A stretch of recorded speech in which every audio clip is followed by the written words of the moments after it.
ভয়ানক, বেরিয়ে গিয়েছে হাড়, শরীর শুকিয়ে কঙ্কাল দশা রণদীপের। রণদীপ হুডা অভিনয়ের পাশাপাশি এবার পরিচালনাতেও।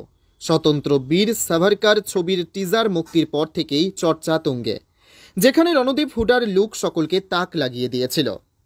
বরাবরই এক অন্য স্বাদের ছবি দর্শকদের উপহার দিয়ে এসেছেন তিনি। প্রাথমিকভাবে ছবির পোস্টারে থাকা ক্যাপশন সৃষ্টি করেছিল বিতর্ক, যেখানে লেখা ছিল ব্রিটিশের সর্বাধিক চাহিদার ব্যক্তি ছিলেন এই ভারতীয়, যিনি নেতাজি সুভাষচন্দ্র বসু, ভগৎ সিং, ক্ষুদিরাম বসুদের অনুপ্রাণিত করেছিলেন। সেই বীর সাভারকারের অজানা জীবন কথা আসছে শীঘ্রই, যদিও সেসব এখন অতীত। বর্তমানে ছবির প্রচার তুঙ্গে, ছবি নিয়ে আশাবাদী গোটা টিম। আর এই ছবির জন্য ঠিক কতটা পরিশ্রম করেছেন রণদীপ তা এক কথায় স্পষ্ট করে দেয় তার লুক। নিজের শরীর নিয়ে পর্দায় পরীক্ষা নিরীক্ষা করতে দেখা যায় বহু অভিনেতাকেই।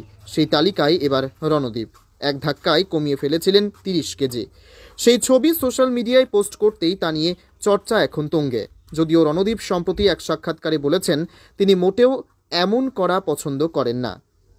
ডায়েটে বিস্তর ফারাক আনতে হয়েছিল। ছবি দেখে এক প্রকার চমকে উঠেছেন অনেকেই। শরীর হাড় বেরিয়ে এসেছে, একেবারে কঙ্কাল দশা। সেই ছবি সোশ্যাল মিডিয়ায় দিতেই চাঞ্চল্য। রণদীপের কেরিয়ারের অন্যতম বড় ছবি হতে চলেছে এটি, যা নিয়ে বর্তমানে শোরগোল সর্বত্র। কালাপানি এই ছবির দিকে এখন তাকিয়ে রয়েছেন অনেকেই।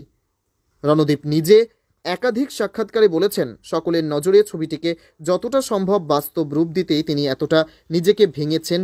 বাকি রায় নিঃসন্দেহে দর্শকের।